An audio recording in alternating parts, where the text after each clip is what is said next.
In less than 25 years, up to 100 humans could have a permanent settlement on the moon, according to experts from the European Space Agency (ESA).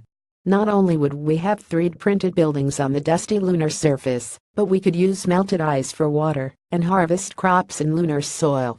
There's even the potential for children to be born on the moon. This was the message from Bernard Foing, an ambassador from the ESA's Moon Village scheme who was speaking at a European Planetary Congress meeting in Latvia last week. He explained how early moon settlers would effectively colonize the rock and grow it organically, eventually having children and families on the moon.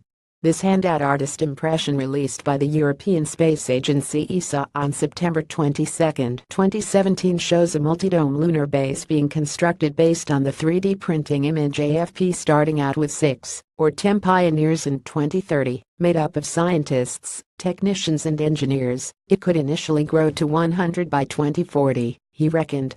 In 2050, you could have 1,000 and then, naturally you could envisage to have family, he said.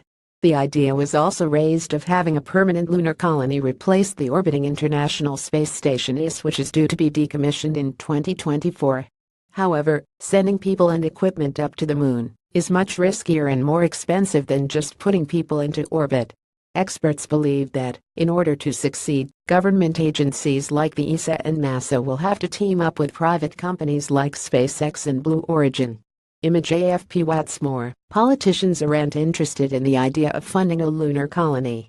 It is highly frustrating, we still don't have the top leaders interested, explained physicist Vidvyds Beldovs of the University of Latvia at the conference. While billionaire founder of SpaceX Elon Musk acknowledges it could be possible to colonize the moon, he claims that Mars is a better choice. The CEO has set his sights on colonizing the red planet and believes that, because it has an atmosphere made up primarily of carbon dioxide, it would be easier to grow plants. Mars also receives a decent amount of sunlight. Image photographer's choice. It would be quite fun to be on Mars, because you would have gravity that is about 37% of that of Earth, so you would be able to lift heavy things and bound around, he said.